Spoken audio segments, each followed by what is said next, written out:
हमारे चैनल को लाइक करें, शेयर करें और सब्सक्राइब करें। इस चैनल के माध्यम से आप सभी को अनेक प्रकार की धर्म संबंधी जानकारियां आप तक पहुंचाते हैं। इसलिए अनेक प्रकार की धर्म संबंधी जानकारी को प्राप्त करने के लिए आप हमारे चैनल को सब्सक्राइब करें और अनेक सनातनी प्रेमी भक्त प्रेमियों तक पहुंचाएं। आज हम आपको शंख की प्रधानता बताते हैं। शंख रखने से किस प्रकार का फल प्राप्त होता है और क्या क्या हमें कुछ बातों की जानकारी रखते हुए घर में शंख रखना चाहिए। सर्वप्रथम, शंख बजाने से हमारे वातावरण में समस्त प्रकार की व्याधियां, नकारात्मक ऊर्जा और अनेक प्रकार के विषाणुओं का नाश होता है। उसका जो कंपन होता है वो अत्यधिक विषाणुओं को नष्ट कर देता है। एक शंख में प्रकृति को संतुलन करने की बहुत क्षमता होती है। दूसरा, शंख के माध्यम से हम अपने घर में धन का आवागमन भी बढ़ा सकते हैं। अगर आपके घर में धन टिकता नहीं है, रुकता नहीं है, तो आप शंख को 108 चावल के दानों के साथ एक लाल कपड़े में लपेट करके अपनी तिजोरी में रखिए।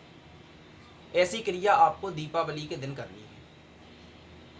इस तरह करने से आपके घर में धन टिकने लगेगा और धन का आवागमन सुचारू रूप से चलने लगेगा। दूसरा, हमेशा शंख को कभी जल भर के नहीं रखना चाहिए।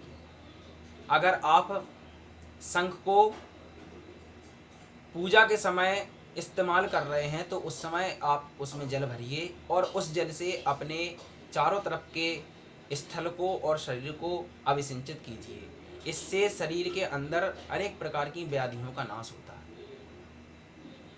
दूसरा, आप शंख को कभी जमीन पर मत रखिए। उसको रखने के लिए कोई स्टैंड या फिर किसी साफ सुथरे लाल कपड़े को बिछा करके उस पर शंख रखना चाहिए। हमेशा आरती करने में शंख बजाना चाहिए। अब जिसको किसी प्रकार की स्वास्थ्य संबंधी, किसी को हृदय संबंधी बीमारी हो तो वो शंख में जल भर करके ओम श्रांग श्रीं श्रौंग सह चंद्राय नमः इस मंत्र का 108 बार जाप करके उस जल को पीने से उसके हृदय संबंधी और श्वास संबंधी बीमारियों का नाश होता है। इसलिए शंख घर में अत्यंत आवश्यक है। अधिकांशतः सभी सनातन प्रेमियों और हिंदू धर्म में शंख को हमेशा पूजा स्थल में रखा जाता है। आप हमेशा पूजा करते समय दक्षिण हाथ की तरफ शंख को रखें। इससे समस्त व्याधियों का नाश होता है और घर में अनेक प्रकार की जो भी व्याधियां हों वो शंख के बजाने से नष्ट हो जाती हैं।